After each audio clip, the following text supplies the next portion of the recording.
Guys, my Haycox, Sunday the 4th of July. Just had to double check then. Really is Sunday the 4th of July. How you doing? Welcome to my weekly roundup, number 5 I think it is in the weekly roundup series now. Each week my locations seem to get more and more interesting, to say the least, and I've actually managed to squeeze this roundup in on a little ferry on a trip I'm on. So excuse the room, it looks like I'm in prison. I'm not, I promise, yeah, I've got 20 minutes, 30 minutes before we have some dinner, and I thought I'd better get this done. So how you doing? Thank you very much, you guys, for all the comments. Like I always say, all the comments, all the support and messages I get about these weekly roundups. Definitely been the best received content I've made for a long time. I do keep asking if there's different things you want me to do, things you want me to add in, other ways you want me to do things. I'm actually thinking about doing these as a live, in the coming weeks. I mean, I'll probably struggle to do a set time every Sunday, but drop me a comment if you want me to do these as a live. Maybe even get some of you guys involved, share the screen, ask some questions, and we can have a chat about your businesses too. But look, we're going to get straight on with it. It's been a busy week for me this week. I've done a lot of travelling. I've been all over the place. I'd arrived in from Spain. I've been in France. I've been in Sweden. And I've got to go back to France on Tuesday, and then I set sail again. I've been loving it, obviously. I really do obviously love, every aspect of my travel, of my life. Finding that, I say balance isn't the right word, but let's say you're finding that perfect way to still run businesses, to still communicate with the UK is never easy. I think the one thing I've been getting better and better at and more disciplined over the previous weeks is what I guess I call my weekly Monday Zoom team leader calls. I call them Zoom calls because they are Zoom calls. Every week I spend probably 3/4 of Monday now talking to my department heads, planning the week ahead, catching up on any key issues, and obviously just chatting about whatever's on their agenda. I do prepare a little bit of an agenda for all of these calls, but we kind of go with the flow. Sometimes invite some other people on if we need a bit of a conflab. And they're working well for me because obviously it's giving me a disciplined time to speak to people, and also kind of cutting down the interruption phone calls that I get during the rest of the week from people, because we get to deal with most of the stuff on these calls. I say interruption calls in the nicest possible way, because obviously nobody normally rings me for fun. They're always for a purpose, people need some action or some information from me, but it is very very, very distracting during the day when you're trying to get other stuff done. It might not sound like much, 5 minutes here, 5 minutes there, 10 minutes here, 10 minutes there, but it all adds up. So when you're trying to write a document or get something done, it is very distracting. So it's nice to get all these calls in on a Monday morning.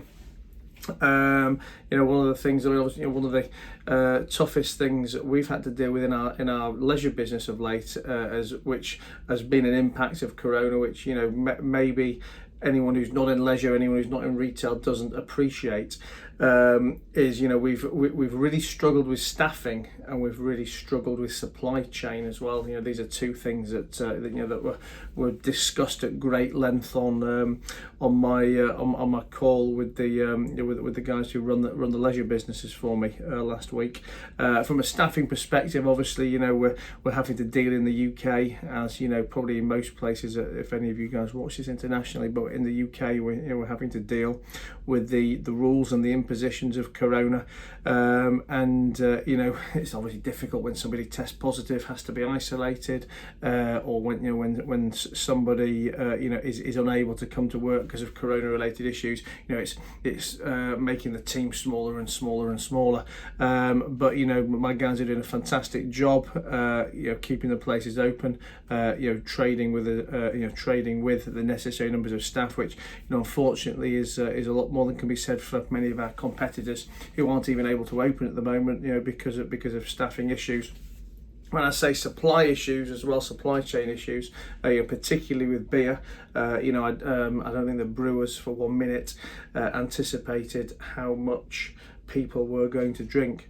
And you know, we've been having to build up our reserves over the past few weeks as well. I mean, you know, I guess the simple story is that, you know, when we were opening on, say, 50% capacity, I think, you know, the brewers and the beer suppliers probably anticipated that would therefore mean, you know, that their clients, i.e. people like us, would be selling 50% less beer than they normally would.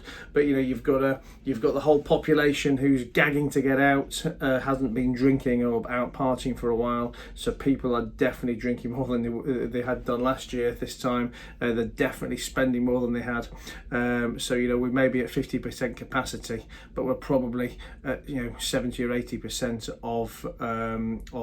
of turnover and actual beer sales. So there have been some issues that we've been having to deal with, but you know, very much getting to grips with these Zoom calls now, and you know, using them as a fantastic communication tool. What else have I been up to? Obviously, well, I've been in France for a few days last week, you know, other than Spain and travelling. And a good friend of mine was in town with me. Any of you guys who follow me on Instagram probably see a good friend called Xavier, Malisse, who's an ex professional tennis player. Me and him, we haven't been able to hang out too much lately, obviously, you know, with Corona and me being in Dubai and everything else. But you know, we normally get to spend a good couple of months of the year together. You know, whether that's in the UK or in the States often, and sometimes in Marbella. But whenever we hang out, I'm always lucky enough to get to hit some tennis balls with him. You know, when I was hitting the balls last week, because you know, whenever I kind of get through my weekly life, any events that I think I should talk about on this call, you know, I always make a note about. And I was obviously, you know, thinking at the time how much I get to, you know, improve my tennis game, you know, in literally 5 or 10 minutes of hitting balls with him, and it just made me think, you know, to talk to you guys about mentorship, and you know, the importance, you know, of getting the right information from the right people, and how, you know, that if you are able to access people who are genuine, you know, absolute experts in their field, you know, whatever that may be, whether that's tennis or golf, or if we take it to business, whether that's sales or marketing or social media management or finance, accounts, or whatever it may be, you know, if you get to access, if you've got access to that caliber of person, you know, the shortcuts, you know, the shortcuts in the learning curve that can be made are just immeasurable. I guess, you know, the converse of that is that, you know, there's plenty of people completely unqualified dishing out dog shit information, and you know, I guess unfortunately as a student, you know, you kind of don't know what you don't know, and you know, when you're a student, you don't know, I guess, if the person you don't know if the person teaching you particularly knows what they're talking about, and you know, you've got to take it on trust, take it at face value. So undoubtedly, you know, there's, you know, plenty of you guys watching this who have probably been, you know, miseducated in the past. But you know, I you know, talk often, you know, for anyone who follows me, anyone who listens to me, you know, I often talk about how mentorship is something that's so important to me now, you know, whether that's me helping others, but you know, but particularly in the context of me, you know, getting the right information from the people that can, you know, make a material impact on my life. Sorry, I'm sneezing. Having a bit of hay fever these last couple of days. I promise you I tested negative for COVID, don't worry. But yeah, you know, the people that have been able to make an impact on my life, you know, I often talk about, you know, like my kind of early 20s, mid to late 20s, when you know, I probably had some mentors unofficially, but never really thought about it in those terms. I probably didn't really want to listen to anyone or take information from anyone, because I was a young upstart who thought I knew everything. When I did get information from people, it probably wasn't the best, probably wasn't the right information at the time. And my bankruptcy, as a particular story, I mean, that was a very rocky road for me, where in hindsight I made some very bad decisions, which were predicated on very bad information I was given from people who were theoretically knowledgeable experts in those fields, from lawyers and from accountants and from insolvency practitioners, who really sold me a really shit set of advice. That's why a big part of what I do in our finance business is help businesses who are suffering or struggling, or may not even know they're suffering or struggling, not just help them not just raise finance, but also understand what it is that they actually need to do. Because quite often, one of the things I see a lot is people borrowing and borrowing and borrowing to plug a black hole that is just effectively unpluggable. I'll see people, I'm doing this maths on the fly now, but I'll look at people who've got, let's say, 2 million quid worth of debt, and they make, for example, 150 grand a year of profit, and they want to come to me or to somebody and borrow this 2 million quid to plug this 2 million quid worth of debt hole. But even if they were borrowing that as an interest-free loan, they're going to be working for the next 15 years, next 13, 14, 15 years to pay off that debt. And quite often, when you're in a problem, maybe you don't know because you don't know, but also sometimes you're just deluded, you kid yourself, you can't see the wood for the trees. And very often borrowing money isn't the best solution, and there's other avenues that need to be explored, but unless you're taking this information from people who know what they're talking about, from people who've been there before, from people who've achieved what you want to achieve, then you're never going to get the right answers. And I was thinking about that this week, like I say, when I was playing tennis with Xav, because when you get to hit balls with someone who's done tens of thousands, hundreds of thousands, maybe even millions of each shot, each stroke, it takes them 3 seconds to look at us mere mortals and say, change this little thing or change that little thing, and it makes a material difference to your overall game. And whilst that's a sporting analogy, it's very true to most aspects of life and business. Just looking at my notes, what else have I been doing? I tell you what, I've spent a couple of days in Monaco last week. Met some great guys. So, sweating in this room. Met some great guys. Some people who really, I'm going to say, pushed me out of my comfort zone. It wasn't so much that these guys were trying to push me or talk to me about doing something, but I was surrounded in Monaco by some serious big hitters, some very successful guys in all kinds of different businesses, and some of the things I was listening to that they're up to at the moment just makes me think, wow, I'm almost risk averse, which I'm absolutely not, in real terms, but I'm just thinking I'm not pushing hard enough, I'm not taking enough risks, I'm not taking enough chances, I went to bed on one of those particular nights after hanging out with these guys thinking, well, one particular guy starting a new business, a completely pre-revenue business, that he's literally committed at the moment. I think they're spending 150 grand on marketing and PR and influencer marketing, etc. To get this business known. And I'm looking at some of the businesses that I'm involved in that are reasonably successful, revenue generating, cash flow generating, profitable businesses where I might be spending 5, 10, 15 grand a month. It just made me think, wow, what the fuck am I doing? I've got to, if I'm going to do this, I should be going all in, going 2 feet in, head first in rather. That's what I'm going to do. And I guess, I tell you this story in the context of the fact that, like it's an old adage that, you are the product of the 5 people you spend the most time with.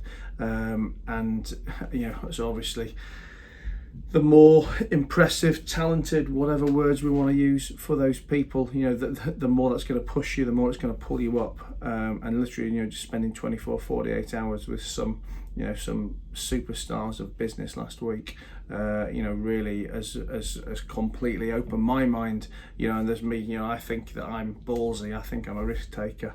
I think I'm prepared to take a punt on things when I believe in it. But this really made me think, there's so much more I can be doing.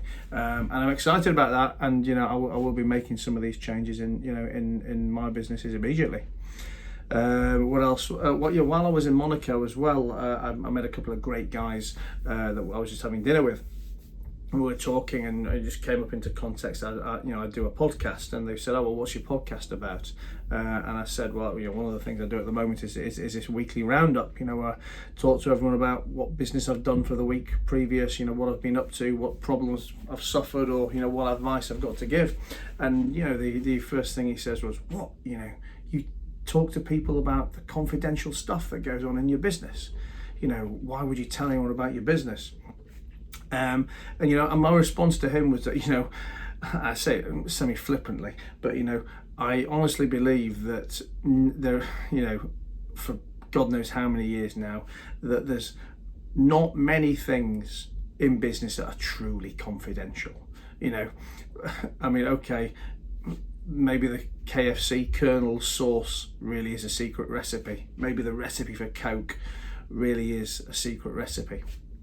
But other than that, 99% of what goes on in business, the secret is in the execution, not in the idea itself. Because, even if someone has a patented idea or a patented method of doing something, you can probably find another method of doing it. Wow, sorry, the sun's shining in my eyes. You can probably find, let me close that curtain.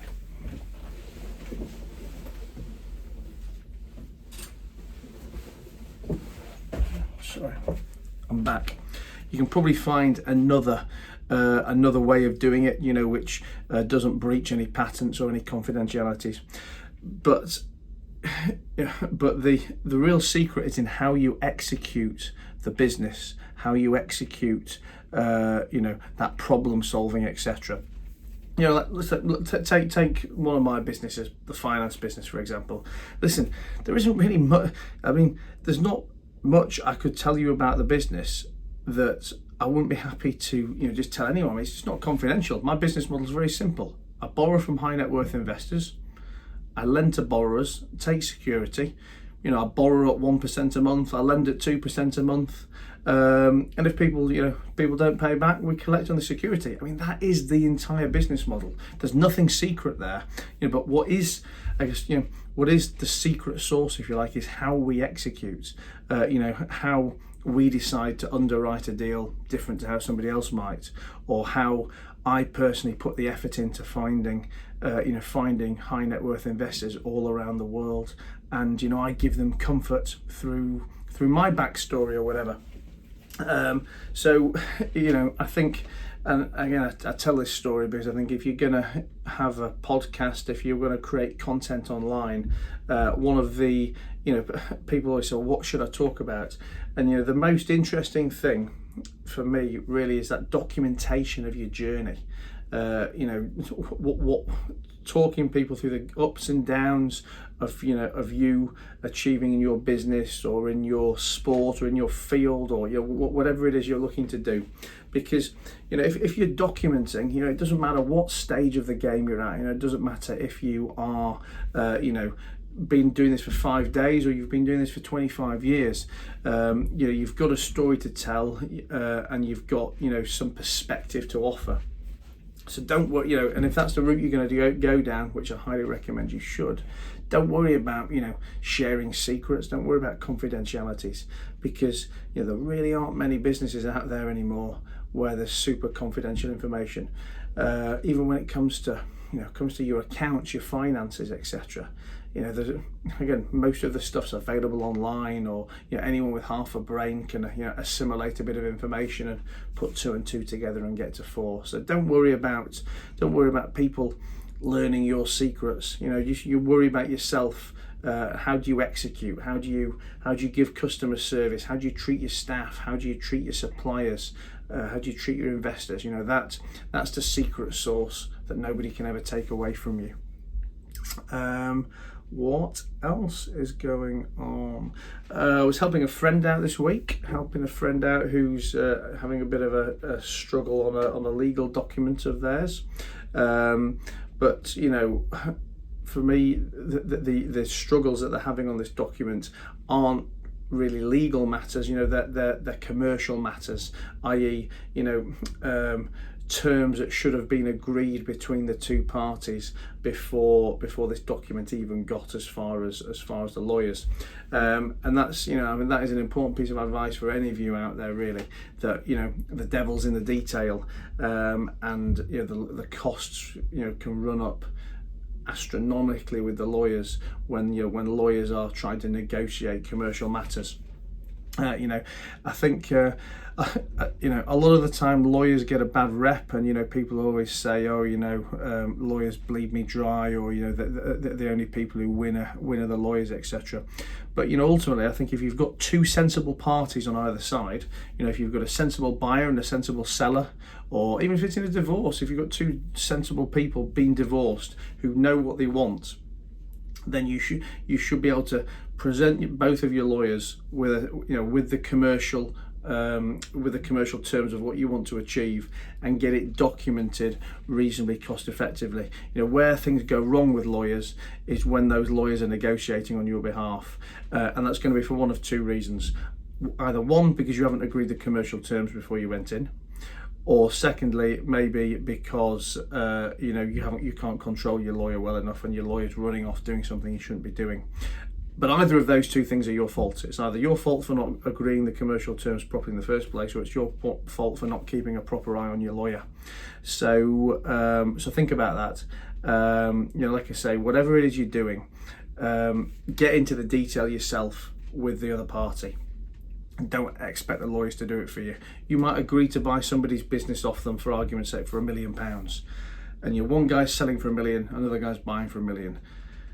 And it may sound like that's it, but there could be 20, if not 220, important little things on there.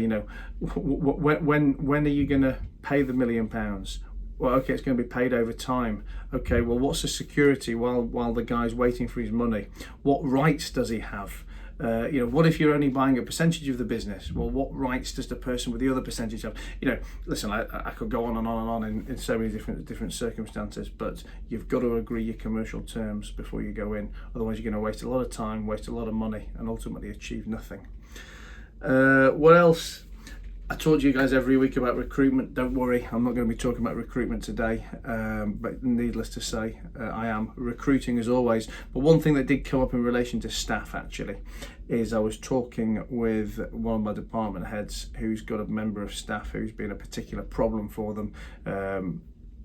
Sickness, days off that are, we believe, not justified ones, and there's a few more issues in that as well. But what I was saying to this particular person is, it may be very unpolitically correct to say this. It's maybe even illegal as far as HR rules and stuff are concerned. But I honestly believe that a leopard doesn't change their spots. And when you've got a problematic member of staff, the chances are, that they are always going to be problematic. When someone's 30 years old, 35, 40 years old, they are formed as a person. Okay, listen, maybe 1% of people aren't or something, but there's an exception to every rule. But ultimately, you're formed as a person, and you do what you do because that's who you are, that's what you want to do. So if you're a person that takes sick days, you're probably always going to take sick days. If you're a 9-to-5er, you're always going to be a 9-to-5er, and you're probably not going to ever change to put the effort in to stay till 6 or 7 or whatever it may be. And whilst that doesn't mean you should necessarily fire that person tomorrow, yes, obviously you've got to discipline them, you've got to go down performance reviews, etc. But I just think it's important to have right in your head that the chances of that person ever coming good are slim to none. and therefore you should be keeping your eyes open for replacing them sooner rather than later, because you don't want to be 3, 4, 5 months down the line on some kind of performance review or whatever it may be, and then they leave, and then you've got to start from scratch. So like I say, it's probably, it's not politically correct, or probably not HR appropriate to be talking about this, but as I always want to talk to you guys about my personal views, and what I believe is realistic, and talking from experience, and I think it's just a very important point, really. What else? Oh, and final thing. I invested in a new IPO, in a business that was coming to market about 6 or 8 weeks ago.